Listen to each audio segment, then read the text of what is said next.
What's going on, everybody? Grant from Sharprint here, back with an all-new episode of Behind the Screens. Today, we're diving into a specialty technique that never goes out of style: puff. Puff ink creates a raised three-dimensional texture. It's perfect for logos, team names, and anywhere you want a tactile highlight. But it's not one size fits all. Getting a clean puff requires the right setup and a little know-how. We're starting from the ground up. Mesh, emulsion, registration. Because when you're doing puff prints, everything matters more. The mesh count and tension set the stage for how much that ink will pop off the fabric. This ink is not just standard plastisol or water base. We're talking special puff ink, or ink with a puff modifier additive, designed to expand when heat cured and create that three-dimensional feel.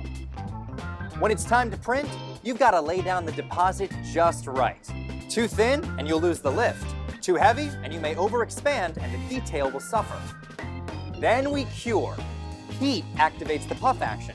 You'll see that ink rise up, creating texture, height, giving the print physical depth and visual impact. It's not just the look, it's the feel.